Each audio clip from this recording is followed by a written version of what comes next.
We got an XRP whale alert I gotta share with you, along with XRP volume picking up big time.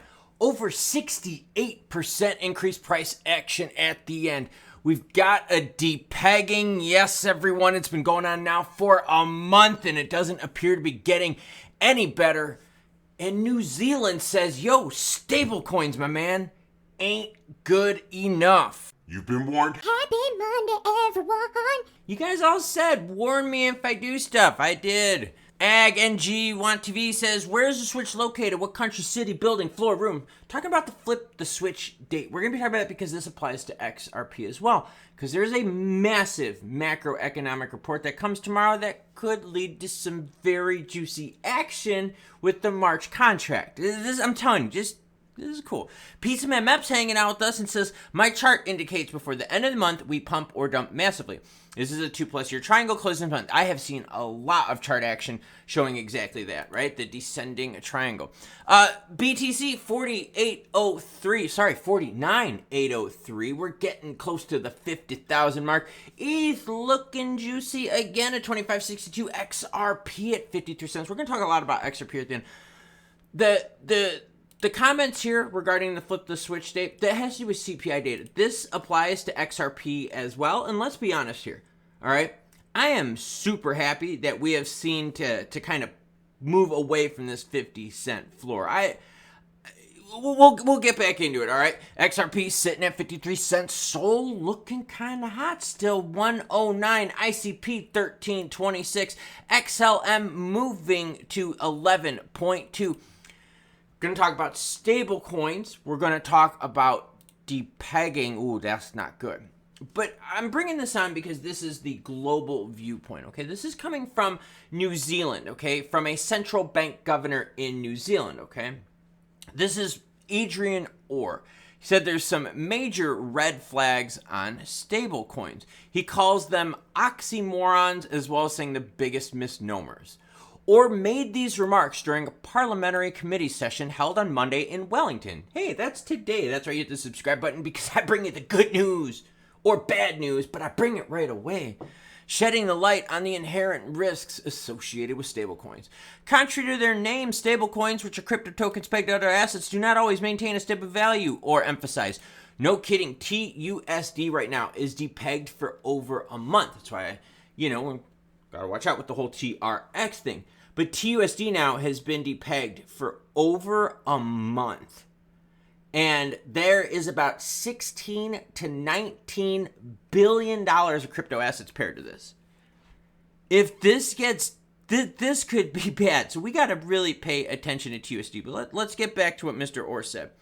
He pointed out that the stability of stablecoins hinges solely on the financial health of the entity backing them, highlighting the reliance on the issuer's balance sheet. And what do y'all think of the sound? Is it coming out a little bit juicier, a little crispier and cleaner? He's got a good point, because remember, this all started with what? With Terra Luna, right? Remember when all that happened and they went into the death spiral and it was just an absolute mess?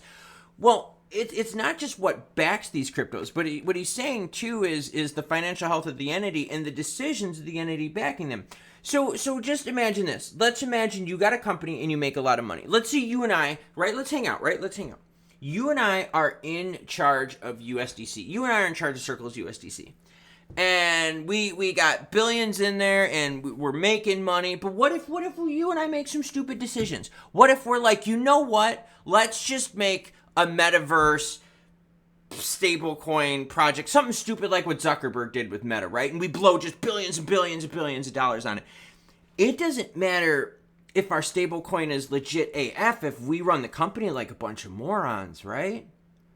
Like, if all of a sudden we start putting, like, stickers on USDC and changing the color of it for Twitter for certain months and, and we start doing all, and we just start making some, like, just really stupid decisions. Like, let's say this. Maybe we, like, invest it all in, like, saltwater desalination plants and, like, they just lose money all the time. So great. We just screwed our product up, right? We make bad decisions. Maybe we bought real estate to move our headquarters to and we paid too much and we paid too much to the building because we wanted to flex on people. So what he's saying is these stable coins are extremely risky because what if the company behind them is a bunch of morons? Yeah, they might have good balance sheets, but anyone can ruin those balance sheets, and any situation can ruin those balance sheets, and we're still reliant upon a centralized entity. And again, we get back to this whole centralization versus decentralization aspect here. People right now are struggling in the crypto environment with centralized pre-mined crypto projects. Centralization is becoming a very big issue here because we have seen lately companies take the reins where maybe they shouldn't have. Brings up the idea of DAOs, right? But let's keep learning. Stablecoins typically rely on substantial reserves to uphold their value, but they remain vulnerable to disruptions in the traditional finance landscape. Some top central banks have already raised concerns about the potential of stablecoins to introduce instability into real-world markets in response to economic challenges. I'm going to read his quote, and then we're going to talk about TRSD, and then we're going to get into XRP action. Here's what he said. Mostly in that what is advertised on the tin is not what is in the tin for these purported alternatives to central bank cash. So basically what he's saying is like, look, what's advertised isn't really what you're getting. Okay? And we've heard that before, right? The over-promising and under-delivering. Let's be real, you know. USDC has struggled with its market share as well because they're backed by US banks. And as US banks kind of struggle, right? So does USDC reserves. So like I said, TRSD depegged $16 to $19 billion in crypto assets tied to this. This has now been going on for over a month. Yeah. This started all the way back in January 8th, okay? Let's get into XRP, though. XRP losing grip, 200 million XRP shuffled over exchanges. All right, so we've seen some whale movement here. I thought I'd share this with y'all in case I get any fans of whale news. We're also going to talk XRP price action and the good move that we've seen here over these last couple days. See, I bring the news whether it's good or bad. Haters, where are you at? Fans, where are you at? All right, according to the data provided by Whale Alert, crypto whales had moved more than 200 million XRP tokens, worth approximately $100 million. In the last 24 hours, the biggest transaction recorded the tracker has been moving 100 million XRP from an unknown wallet to the Ripple linked wallet. Okay. Data shows that an address linked to Ripple transferred 80 million to an unknown wallet. However, a crypto whale moved 27.3 million XRP to the exchange Bitstamp in a single transaction. This suggests that the whale made a smart move to dodge the further price drop. Maybe the dude bought when XRP was at, I don't know, like 40 cents. So maybe he's healthy in 20-something% gains. He's like, cool, I want to go. Well, see, we just don't know the stories of all this stuff. But I wanted to share this with you because there are people making moves on both sides of the line here, right? There's people buying and there's people selling. Big whales on both sides still moving. By the way, XRP longs are growing, and that's usually a very, very, very healthy sign. I did a video on longs. Did any of y'all catch that? If not, I'll have it linked at the end of this. Seriously, it's really legit, worth watching. XRP trading volume surged by over 68%, but don't get excited. Yeah, don't get excited about the 68% in volume.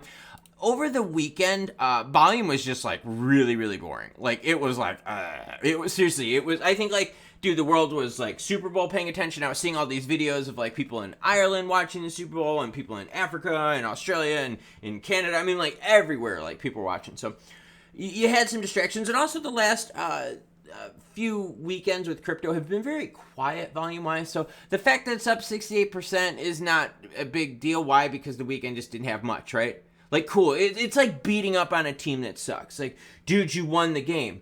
Well, awesome. They're the Detroit Pistons. Like, yeah, of course we're going to beat them, right? I got your basketball bags covered. All right, XP sitting at 53 cents. What I'm very happy about is this move right here, okay? We fought back. Yes, I get it. We dipped to 49 cents. I get it, but look, pop back up since. 50 cent proved to be very good resistance right there, bringing it on up about 7% since that touch of the resistance. What I like about that is that imagine what would have happened if we would have dipped back into another one of these August to October times where XRP was under 50 cents, where we were seeing 46, 47 cents and stuff like that. There was already a lot of negativity going around at this price point right here, but could you imagine if it went down another 3-4 cents on top of that for like several months extended? That would have been bad. That would have been bad for everyone, and I'm very glad that we avoided this. Now, am I seeing Like, your BTCs out there, roar. Like, come on now, 50,000, we're getting really darn freaking close. Yeah, I just with XRP would just push back up more with that. But we're going to take the good news when we can, and the good news is, hey, look, 50 cent proved to be the floor. We're moving on up from that point. Let's keep an eye on it and see what happens with what, everyone? The CPI data on February 13th. 8 a.m. in the morning. We're going to be live streaming. Hit the subscribe, notification bell, yada, yada, yada. 8:30 is the announcement. It's a recovery day for me. Is I have run over 31 miles in the last couple days, and I've done over 300 flights worth of elevation gain and descent during that training time. Oh, and I lifted too, and I did mobility sessions, I did a stretching session, and I did a little bit of meditation. Well, not a little bit, I did quite a bit. Anyways, today's a recovery day. But what's cool is that XRP is seeming to recover from that 50 cent mark. I get it, man. Like, I really do. Man and dudes and chicks and dudettes and all that. Like, I get it. We wish for juicier price action, but you got to take the wins when you can. And I think the win here is that you got longs building. Okay, I'll have the video linked at the end of this. Longs are building for XRP, and that's really good. And I actually show you how to look up longs too, so like you can actually track that yourself. So if you see like a change in the data, you can know how to use it. So it's an educational channel. CPI data is big. If you get something low in the twos, like a 2.1, a 2.2, dude, the markets will frickin' roar tomorrow. Or the 13th if you're watching it on that date and early. Now, if we get something like in the low threes to mid threes, ain't much going to happen. Let's just be real here, okay? We're going to sit here. Jerome Powell is going to say, look, we're going to keep it higher for longer. That pushes the March contract over into the May contract for when we could start seeing monetary conditions ease up. And the reason we want these monetary conditions to ease up, especially for crypto, is a lot of the crypto funding came from venture capitalists. And these venture capitalists, a lot of them went to AI. A ton of them went and stuck big money into AI. But these venture capitalists, they play in some risky pools, and that's good. That benefits crypto, doesn't it? So if for them money starts becoming cheaper to develop, to expand, to grow, to take these risks, right, and those monetary conditions become more favorable for that, you could see more of that investment come back into crypto. There were times when I was reporting about a couple years ago, a year and a half ago, I would say, maybe a year and a half, almost maybe 2 years ago, I would be reporting about $6 to $8 billion a month of new money from venture capital flowing into crypto. 6 to 8 billion a month. Stack that up over a year, that's like 70 billion of like development money, of like people backing these things. Like that's a lot of money. Now, $1 billion, if you're lucky, like it's really pulled back quite a bit. Some of the reports have been really, really low, like 400 million in a month. So, I mean, that's because money is expensive. So let's hope that a couple things happen, okay? Let's hope that 50 cent proves to stay to be the floor for XRP. Let's hope that the CPI data that comes out at 8:30 Eastern time on the 13th is juicy. Oh my God, please give us something in the low twos. That would be great for all of us. Didn't matter what crypto you're into. XRP, XLM, TRX. No, I just can't touch TRX because of Justin's son. Okay, everything but TRX. How about that? Like, you know, if you're down with that kind of stuff, I mean, tomorrow's announcement is going to be a big one. And if you haven't watched any of those live streams before, they're really, really cool. We go in depth. Chat is always lit AF. It's a blast. It is seriously a blast. It's a lot of fun to do. A lot to learn as well. So today is a recovery day. I will catch you cool cats later because I think I'm going to take a nap.